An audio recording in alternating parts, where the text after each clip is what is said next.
अब भगवान ने मार तो डाला हिरण्यकशिपु को, लेकिन फिर भी प्रभु का क्रोध शांत नहीं होता है।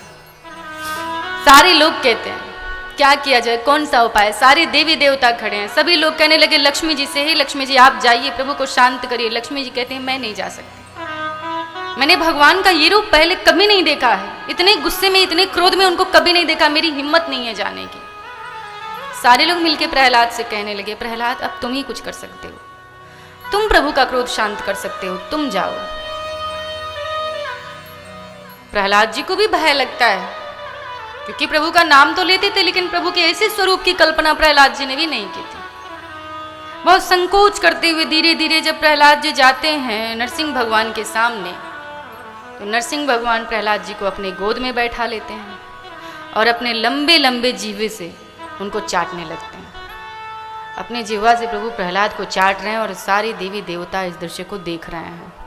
और प्रभु प्रहलाद को जिह्वा से चाटते हुए रोने लगते हैं, उनके नेत्रों में पूरे आंसू भर गए। प्रहलाद जी देखते हैं प्रभु रो क्यों रहे हैं, सारे देवी देवता देख रहे हैं।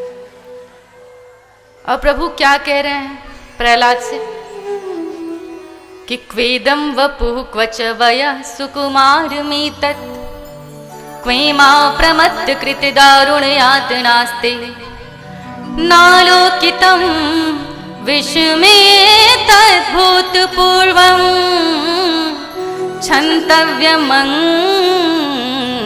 यदि मे समये विलम्बः। कहते हैं कि पुत्र मैंने बहुत देर कर दी आने में।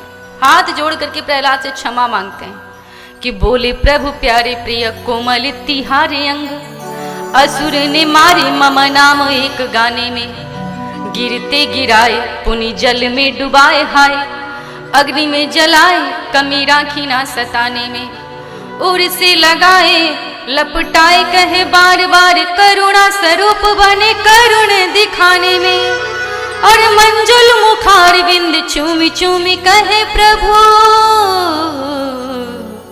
क्षमा करो पुत्र मुझे देर भई आने में,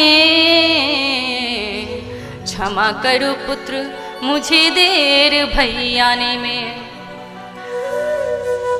आपका कोई अपना व्यक्ति अगर आपके पास देर से पहुंचे तो कभी वो इतना क्षमा आपसे नहीं मांगेगा, उसको संकोच होगा, कैसे वो आपके सामने झुके। इतना अभिमान होता है मनुष्य में, लेकिन ये परमात्मा है, जगदीश्वर हैं, ब्रह्मांड नायक हैं, और प्रहलाद के समक्ष आकर के कह रहे हैं प्रभु की क्षमा करो पुत्र मुझे देर भई आने में, मैंने आने में बहुत देरी कर दी, तुम्हारे साथ इन लोगों ने कितना अत्याचार किया, कितना अन्याय हुआ तुम्हारे साथ, पर्वत से गिराए पुनि जल में डुबाए, अग्नि में जलाया तुमको, किसी प्रकार से कोई कमी नहीं रखी, और मैंने आने में बहुत देर कर दी, तुम मुझे क्षमा तो कर दोगे ना। और सारे देवी देवता प्रभु की जय जयकार करते हैं, धन्य है प्रभु, ऐसी लीला आप ही कर सकते हो, इतना भक्त वत्सल आप ही हो सकते हैं जिसके अंदर बिल्कुल भी अभिमान नहीं होता।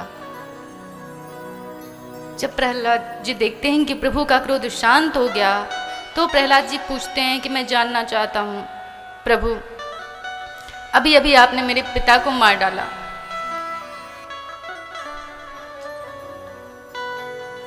वो कहाँ गए होंगे, आपने बड़ी क्रोध से मारा उनको।